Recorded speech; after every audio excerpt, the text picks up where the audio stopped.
افسانہ افسانہ کے لفظی معنی جھوٹ یا من گھڑت کہانی کے ہے، لیکن ادبی اصطلاح میں یہ لوک کہانی کی ہی ایک قسم ہے۔ ناول زندگی کا کل اور افسانہ زندگی کا ایک جزو پیش کرتا ہے، جبکہ ناول اور افسانے میں طوالت کا فرق بھی ہے۔ افسانہ زندگی کے کسی ایک واقعے یا پہلو کی پنی پیشکش ہے جو عموماً کہانی کی شکل میں پیش کی جاتی ہے۔ افسانہ حقیقی زندگی کے متعلق ایسی کہانی جو کہ ایک ہی نشست میں پڑھی جا سکے، یعنی مختصر ہو، جس میں اختصار اور ایجاز امتیازی حیثیت رکھتے ہو۔ افسانہ جدید دور کی پیداوار ہے۔ آج کے دور میں انسان کو تیزی سے بدلتے ہوئے زمانے کا ساتھ دینے اور زندگی کی نئے مسائل سنجھالنے کے لیے شب و روز مصروف رہنا پڑتا ہے۔ اس مشینی دور کی تھکا دینے والی تیز اور مصروف زندگی میں اس کے پاس اتنا وقت نہیں کہ وہ بے فکر ہو کر پراز سے بیٹھے اور باری بھرکم داستان اور ذہین قسم کے ناولوں کا مطالعہ کر کے جذباتی تسکین یا ذہنی تفریح کا سامان کر سکے۔ چنانچہ وقت کی کم دامنی کا یہ احساس ہی مختصر افسانے کی تعریف بیان کرتے ہوئے ایک نقاد نے کہا کہ افسانہ ایک ایسی نظری داستان کو کہتے ہیں جس کے پڑھنے میں کم از کم آدھا گھنٹہ اور زیادہ سے زیادہ 2 گھنٹے لگے۔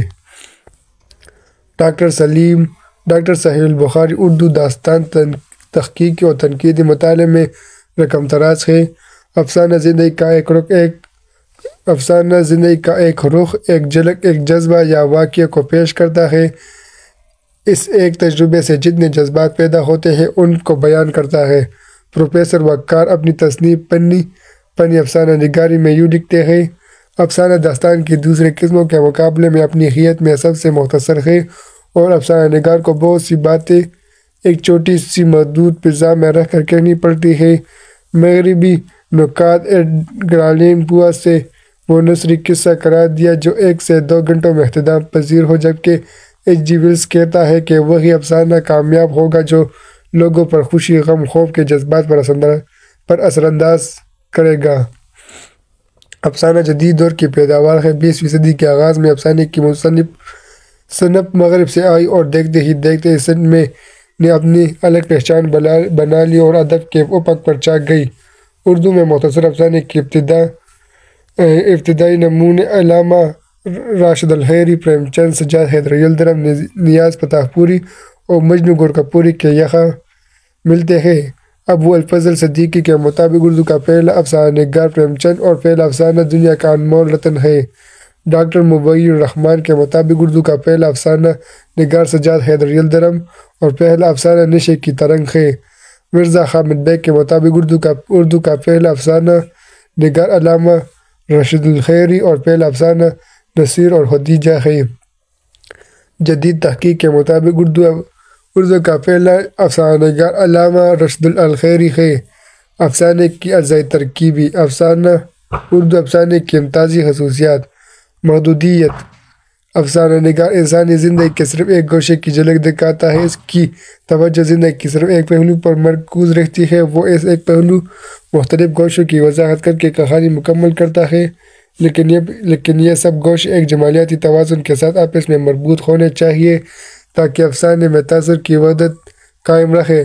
اگر افسانہ نگار افسانے میں زندگی کے ایک سے زیادہ پہلو کو دکھانے کی کوشش کرے گا تو اس سے نہ صرف وحدت تاثر مجروح ہوگی بلکہ پلاٹ میں کئی قسم کی فنی خرابیاں پیدا ہو جائیں گی۔ اختصار افسانے کی سب سے بڑی خوبی ہے۔ افسانہ نگار کو اس اختصار میں جامعیت پیدا کرنے کے لیے اشارے اور کنایے کی زبان استعمال کرنی پڑتی ہے۔ ان اشاروں پر غور کرنے سے زندگی کے مسائل پر سوچ بچار کرنے کا سلیقہ پیدا ہوتا ہے۔ وحدت زمان و مکان: اتحاد زمان اور مکان بھی مختصر افسانے کی بنیادی خصوصیت ہے۔ اس کا مفہوم یہ ہے کہ افسانے کے واقعات اور وقت میں مطابقت ہو۔ واقعات اور وقت میں عدم مطابقت کا نتیجہ یہ ہوگا کہ افسانہ تضاد کا شکار ہو جائے گا۔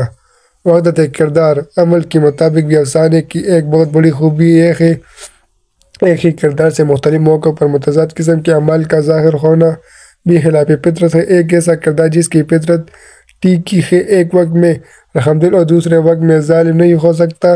اس طرح بد فطرت اور گھٹیا قسم کے کردار سے ایک وقت میں برائی اور دوسرے وقت میں نیکی ظاہر نہیں ہو سکتی۔ گویا افسانے کے کرداروں کے اعمال میں ان کی فطرت کے مطابق یکسانیت ہونی چاہیے۔ موضوع کی عمدگی: افسانہ نگار کو موضوع کے انتخاب میں بڑی احتیاط سے کام لینا چاہیے۔ افسانے کا موضوع نیچرل، زندہ اور جاندار ہونا چاہیے تاکہ افسانہ نگار کو کہانی کے پلاٹ میں گرد و پیش کے احوال اور معاشرتی مسائل کا حقیقت پسندانہ تجزیہ کرنے کا موقع مل سکے۔ دلچسپی کا عنصر: دلچسپی ایک کامیاب افسانے کی بنیادی خصوصیت ہے۔ اگر افسانے کے موضوع اور پلاٹ کی دلچسپی کے ساتھ اسلوب بیان بھی مؤثر اور دلچسپ ہو تو کہانی کے اخلاقی اور تعمیری پہلو میں بھی شروع سے آخر تک ایک خاص قسم کی دلکشی قائم رہتی ہے۔ مربوطی انداز: افسانے کی ایک نمایاں خصوصیت ربط ہے۔ افسانے کے ناول کا آپس میں زنجیر کی کڑیوں کی طرح مربوط اور منسلک ہونا ضروری ہے۔ یہ ربط بڑے فطری انداز میں نمایاں ہونے چاہیے۔ مشاہدے کا عنصر: مشاہدے کی گہرائی، انسانی نفسیات کا عمیق مطالعہ اور حقائق اشیاء میں اتر جانے والی نگاہیں نیز متوازن اور مرتب انداز فکر افسانہ نگار کا قیمتی سرمایہ ہے۔ نظم و ضبط: افسانے کے پلاٹ میں نظم و ضبط اور موضوع ترتیب کا ہونا بھی ضروری ہے۔ اگر افسانے کے واقعات اور کرداروں میں ایک متوازن ربط موجود ہو تو اسے منظم پلاٹ کہا جائے گا۔ کہانی کے واقعات اگر ربط اور ترتیب سے خالی ہو تو ایسے پلاٹ کو غیر منظم پلاٹ کہا جائے گا۔ اگر افسانے میں ایک مرکزی کہانی کے ساتھ چند اور قصے بھی ایک خاص توازن اور ترتیب کے ساتھ مربوط ہو تو اس قسم کے پلاٹ کو مرکب پلاٹ کہیں گے۔ کردار نگاری: ایک کامیاب افسانے میں کردار نگاری کی بہت بڑی اہمیت حاصل ہے۔ افسانے کے کرداروں کو ہمارے گرد و پیش چلتے پھرتے انسانوں کی خصوصیات اور اخلاق و عادات کا حامل ہونا چاہیے۔ اگر کردار مصنوعی ہوں گے تو قاری کو متاثر نہیں کر سکیں گے۔ ایک کردار کو بلا وجہ مثالی کردار دکھانا اور دوسرے کو بلا سبب اخلاق کی پستیوں میں دھکیل دینا بھی افسانے کی ایک بہت بڑی خامی ہے۔ جس طرح عام انسان عادات اور اطوار میں ایک دوسرے سے مختلف ہوتے ہیں، اس طرح افسانے کے کرداروں میں بھی یکسانیت نہیں ہونی چاہیے۔ مثال کے طور پر ناپختہ نوجوان، پختہ کار اور جاندیدہ بوڑھوں اور عورتوں اور بچوں میں ان کی فطرت اور نفسیات کے اعتبار سے فرق دکھانا چاہیے۔ افسانے کا مثالی کردار بڑا معیاری اور عام انسانوں سے بلند ہونا چاہیے، لیکن اسے اس قسم کے غیر فطری اور ماورائی اوصاف سے بھی سن نہیں دکھانا چاہیے کہ وہ ایک مفقود الفطرت انسان بن کر رہ جائے۔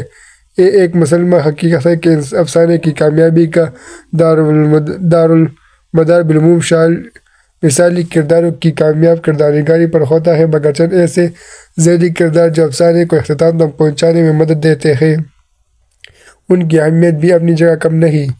منظرکشی: حالات و واقعات کی کامیاب منظرکشی افسانے کی بہت بڑی خصوصیت ہے۔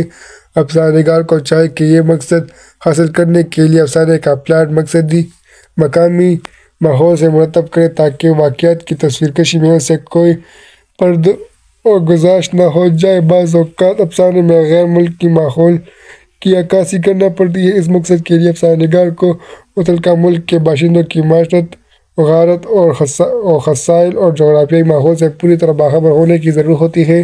اس پرز کے لیے دوسرے ملکوں کی تہذیب، معاشرت اور جغرافیائی حالات کا مطالعہ بس لازم ہے۔ اس سلسلے میں غیر ممالک کے لوگوں سے میل جول کے مواقع پیدا کرتے رہنا بھی مفید ہو سکتا ہے۔ مقصدیت: ادب برائے زندگی کے مصداق افسانے کا مقصد بہر صورت تعمیری ہونا چاہیے۔ اچھا فنکار وہ ہے جو اپنے قلم کو مقصد امانت سمجھے، اسے صحت مند معاشرتی اصلاح کے لیے واقف کر رکھے اور موقع بموقع ملک کے سیاسی، سماجی، اخلاقی، معاشی اور تعلیمی مسائل پر بھی رائے زنی کرتا رہے۔ افسانے کا مراحل اور اجزاء: افسانے کے ظاہری اور معنوی خدوخال کی ترتیب، تشکیل اور تہذیب کے لیے افسانہ نگار کو بالعموم ذیل کے فکری ماحول میں سے گزرنا پڑتا ہے۔ موضوع کا انتخاب: زندگی انگنت موضوعوں میں بٹی ہوئی ہے، اس لیے افسانے کے موضوعات بھی بے شمار ہیں۔ اگر افسانہ نگار کو قدرت کی طرف سے دل بیدار اور دید بینا عطا ہوا تو موضوع کا انتخاب کوئی مشکل بات نہیں۔ یہ موضوع مناظرت قدرت، جاندار اشیاء، حیات انسانی کے مختلف جذباتی پہلو، اس کی سماجی، سیاسی، اقتصادی اور تمدنی زندگی کے مختلف گوشوں سے اخذ کیے جا سکتے ہیں۔ افسانہ نگار کو صرف وہی موضوع انتخاب کرنے چاہیے جو اس کی ابتدائی طبع کے مطابق ہو یا جن سے انہیں طبی لگا اور ذاتی دلچسپی ہو۔ عنوان: بعض اوقات افسانے کا عنوان ہیرو یا ہیروئن کے نام پر رکھا جاتا ہے۔ افسانے کے انجام کو بھی ایک حسین ترکیب کی صورت میں زیب عنوان بنا لیا جاتا ہے۔ بعض اوقات افسانے کی سرخی قائم کرتے ہوئے موسم یا وقت کا لحاظ رکھا جاتا ہے۔ سبھی پلاٹ کی مناسبت سے کسی بھی شعر کے ایک مصرعے یا مصرعے کے ایک ٹکڑے کو بھی بطور عنوان کے لکھ دیا جاتا ہے۔ بعض دفعہ افسانے کے مجموعی تاثر کو ذہن میں رکھ کر عنوان قائم کر دیا جاتا ہے۔ تمہید: افسانے کے تمہیدی جملوں میں جادو کا اثر ہونا چاہیے تاکہ قاری ان ابتدائی جملوں سے پورے افسانے کے بارے میں ایک گہرا تاثر قبول کرے اور پورا افسانہ پڑھنے کے لیے مضطرب ہو جائے۔ بعض اوقات افسانے کا آغاز کہانی کے کسی آخری یا درمیانی واقعے سے کیا جاتا ہے۔ اس سے قاری میں تجسس کا جذبہ ابھرتا ہے۔ کسی مؤثر کردار کے تعارف سے بھی افسانے کا آغاز ہو سکتا ہے۔ کسی دلچسپ اور مؤثر مکالمے کو بھی افسانے کی تمہید بنایا جا سکتا ہے۔ ہر نوع افسانے کی تمہید ایسی مؤثر، جاندار اور مسحور کن ہونی چاہیے جسے پڑھ کر قاری کی آتش شوق بھڑک اٹھے۔ پلاٹ: افسانہ نگار خام مواد کو ترتیب دینے کے لیے واقعات کے ربط و تعلق کے مطابق کہانی کا جو ڈھانچہ تیار کرتا ہے اسے پلاٹ کہتے ہیں۔ افسانے کا پلاٹ ایسے احوال و واقعات اور تجربات سے مرتب کرنا چاہیے جو ہماری زندگی میں آئے دن ہوتے رہتے ہیں۔ زندگی کے روزمرہ واقعات میں کہانی کا چٹخارا اور جذباتی رنگ بھرنے کے لیے افسانہ نگاروں کو عبارت آرائی اور تصنع سے بھی کام لینا چاہیے، ورنہ افسانے اور سپاٹ قسم کی واقعہ نگاری میں کوئی فرق نہیں رہے گا۔ مکالمے: افسانے کے مکالموں کا لب و لہجہ سادہ، فطری، برجستہ، شگفتہ ہونا چاہیے۔ خوشی، غم، حیرت یا غیظ و غضب کے موقع پر لہجے کے ہم آہنگ میں موقع محل کے مطابق فرق کرنا لازم ہے۔ بچوں کا لہجہ معصوم اور سادہ، مردوں کا لہجہ موقع محل کے اعتبار سے جاندار، پختہ، سنجیدہ اور بعض اوقات درشت مگر تدبیر آمیز۔ عورتوں کا لہجہ عام طور پر نرم، ملائم اور شفقت آمیز ہونا چاہیے۔ افسانے میں باوقار سنجیدگی کی فضا قائم رکھنے کے لیے مکالموں میں تہذیب اور شائستگی کا پہلو نمایاں رکھنا چاہیے۔ کرداروں کا بازاری قسم کے متبدل اور غیر شریفانہ لب و لہجے سے مجتنب رہنا ضروری ہے۔ ایسی ظرافت جو اعتدال کی حدود سے دور رہے افسانے کو ناگوار قسم کی سنجیدگی سے محفوظ رکھتی ہے۔ کشمکش، کرائسس: افسانے میں ایک منزل ایسی بھی آتی ہے جب کہانی بعض پیچیدہ مسائل کے گرد گھومتی ہے۔ اس منزل میں افسانہ نگار کو کرداروں کی سیرت کے صحیح حد و حل نمایاں کرنے کا موقع ملتا ہے۔ اس پیچیدہ مقام کو افسانے کی اصطلاح میں کشمکش، کرائسس کہتے ہیں۔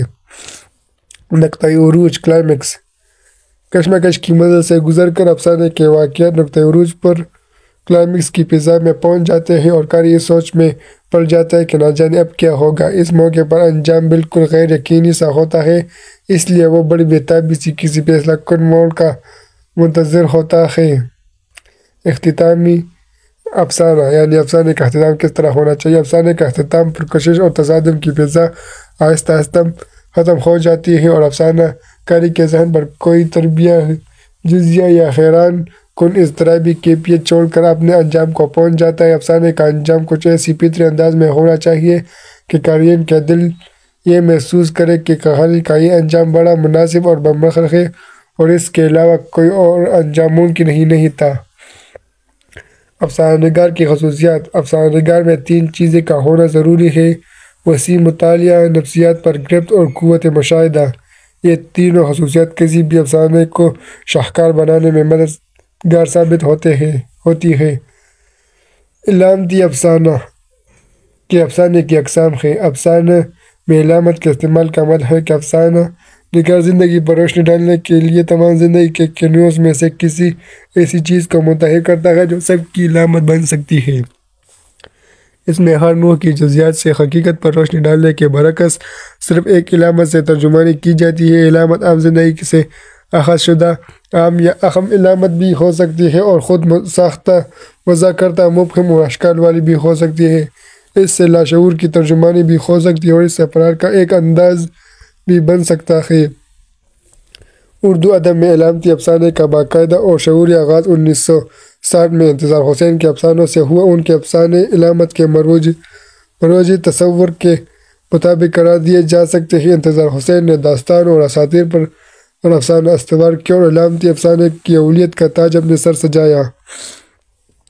انتظار کے علامتی افسانے درج ذیل ہیں: آخری آدمی، دو کایا کلب۔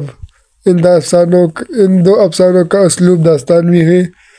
3 رکتا، یہ افسانہ لمحات سے بیرایہ میں بیان کیا گیا ہے۔ دوسری دیوار، کشتی، 7 خواب اور تقدیر۔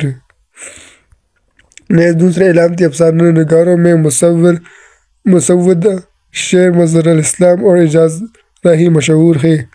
نمبر 2، تجریدی افسانہ۔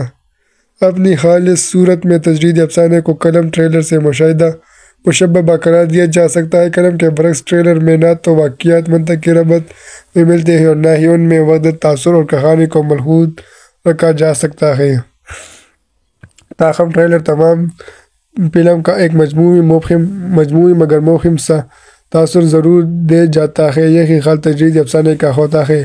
روایتی افسانے میں واقعات کی کڑیاں جوڑنے کے لیے پلاٹ اور منطق کی ربط قائم کرنے کے لیے وحدت تاثر لازم تھا، بلکہ ان دو کے بغیر افسانے کا تصور بھی نہیں کیا جا سکتا۔